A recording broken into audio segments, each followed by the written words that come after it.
Hello, everybody. This is Willie Sublet III, founder of RightTouch Solutions, and you are tuned in to the RightTouch Rundown. This is our weekly time to collaborate and hang out over operational strategy and nonprofit clarity.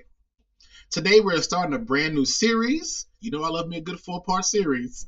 We're going to be talking about how to stop chasing grants without infrastructure. And I want to be honest with you up front, because we stay honest over here and transparent. For some of you, this is going to feel like I'm talking directly to your last 12 months, your last few board meetings, because I know what it is, where you're going through. When it says, I'm not just a founder, I'm a member as well. Sometimes in leadership, we fall into patterns because we weren't warned about it. This is new to us. There was no training. Life is lifing, whatever it may be. Allow me to pull you to the side for a quick few moments. Let's have some coffee and talk. Let's just go through exactly what happens underneath that cycle of applying, scrambling, reporting, and chasing the next grant. So if any of this lands real close to home, hear me closely and hear me truly. This is not a disciplining conversation to scold you. I don't do that kind of mess. This is a foundation conversation to grow, develop, and help you win. Because I'm here for everybody to win. At the time of this video, when this coming out, it'll be July. So we're at the past the half point of the year. And many organizations are starting to gear up for the next year. And if you're not, please start gearing up. The new funding cycles are opening, announcing deadlines. Foundation deadlines are filling up your calendar, really. Board members are asking about what grants are we going after, where do we sit with this, that, and the other, when is our retreat? And the temptation to chase and chase and chase and chase is louder right now, more than any other time of the year. And that's exactly why we're going to start right here in this moment. So before you spend the next quarter busily writing, drafting, crafting, developing applications, and copying and pasting, I would like for you to spend the next few minutes hanging out with me. We're going to talk about and dive into one quick question. Is my organization actually ready for what we are about to ask for? Is my organization actually ready for what we are about to ask for? If you've been with me since the very beginning, I'm talking about OGs from episode 1, we kicked off this whole journey talking about the bylaws, my favorite document. And one of the things I said back then was that strong bylaws send a clear message to potential funders. They say we take our mission seriously, and we are built for the long haul. That was true then, it's still true now, and it's going to be true tomorrow. But here is where we dig deeper than we did in episode 1. Sending that signal is not the same as being able to carry that weight. Put it this way. Looking fundable and being fundable are two very different things. This series, we're going to talk about those differences. I would like to do this Mythbuster style because I love that show. What is it? Adam and Jamie? Big fans of Mythbusters. If you're out there, if you ever see this, love Mythbusters. So, let us confront the first myth we're going to come across. It's one of my most important ones, I believe, that happens a lot. Myth states, if I have more grants, it means I have more stability. Sounds true. Kind of feels true, right? Especially for my smaller organizations. You're already stretched thin. Every conversation at the boardroom circles back to money. That poor treasurer is working hard to make things work. More grants must equal some breathing room. More grants must equal more programs. More grants must equal sustainability. It has to. I understand why you believe that. And I also understand how the nonprofit sector in a whole kind of enforces that belief. We celebrate those big announcements. We post about the awards, the big checks, the Facebook post. We treat that check as the win. But that's not the truth I want to sit with you today. I want your mindset to install, really quickly, the simple fact that more grants poured into weak infrastructure does not, shall not, will not, and cannot stabilize the organization. It can only accelerate its breakdown. This is not to say, again, to be a Debbie Downer, I promise. Let's walk with me. I'm going to share with you what I've watched happen again and again and again in organizations doing meaningful, impactful, community building and sustaining work. You apply for that grant. Maybe you win it. Hope you do. There's a celebration moment. We shaking shoulders. And then the real work starts. You realize the grant the grant has reporting requirements you're not fully tracking before, those metrics.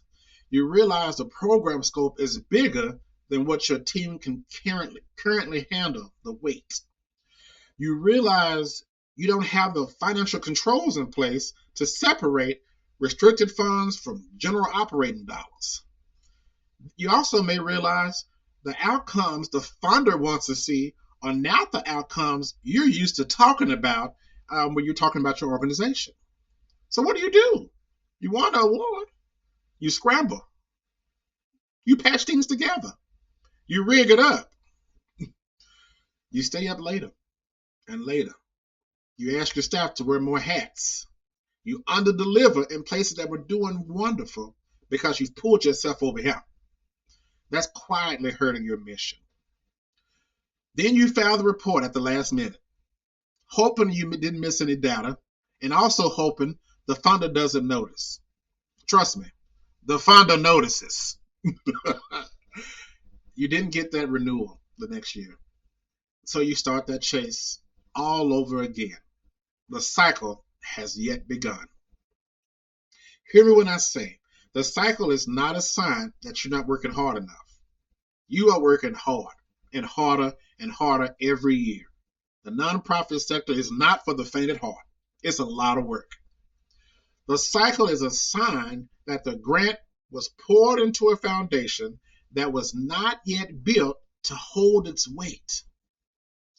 Let me give you a quick example of a friend of mine who turned into a client, but a long-term friend. I went to celebrate one of their recent wins, 6-figure grant. Very excited for him. I had nothing to do with it, but I have something to do with my friend. I'm always going to support my people.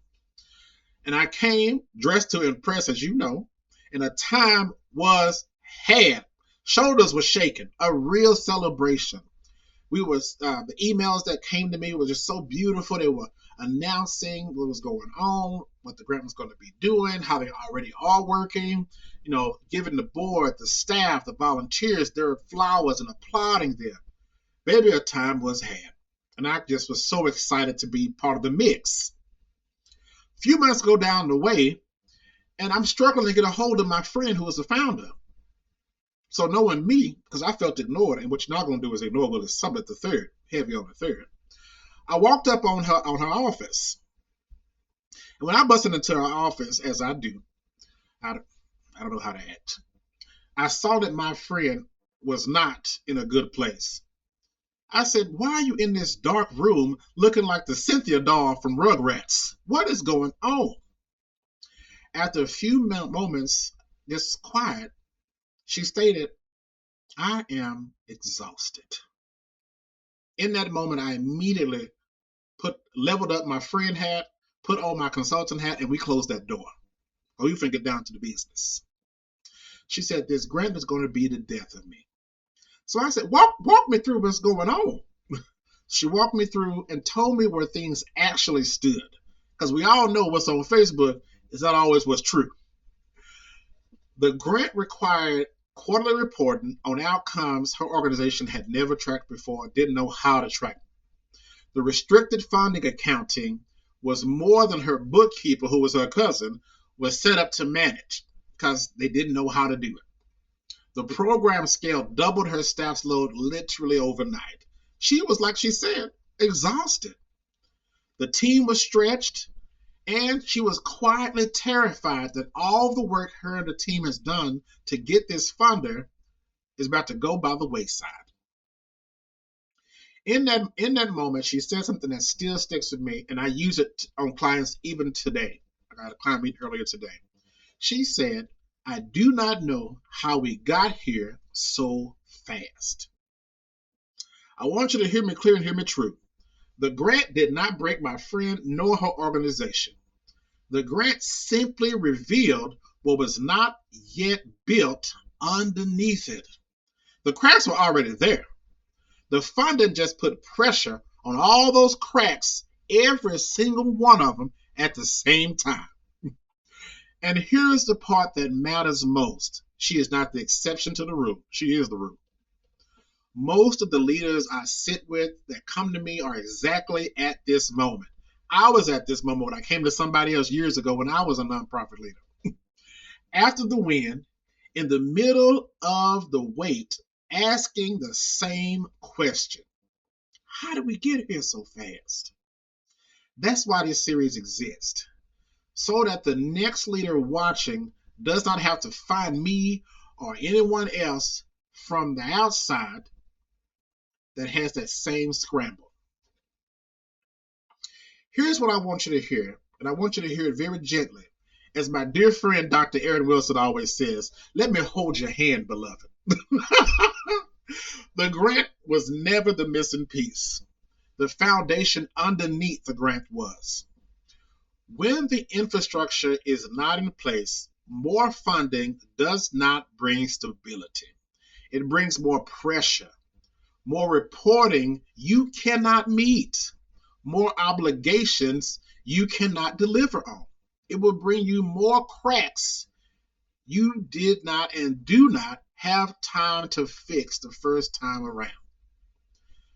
Over the next 3 episodes, we're going to walk through what funders are actually buying when they fund you.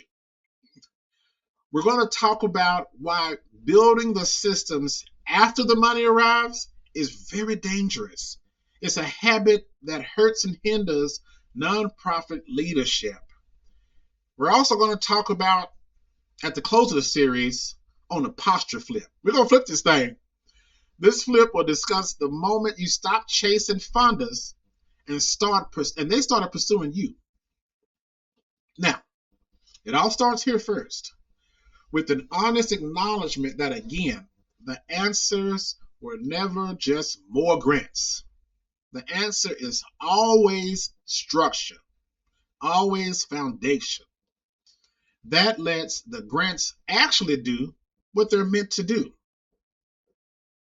Now, before you submit your next application, please pause for a minute and ask yourself these 3 honest questions. Just 3 questions real quick. If the grant was awarded next month, do we have the system in place or systems in place to track the dollars, deliver the program, and report on the outcomes the funder really requires?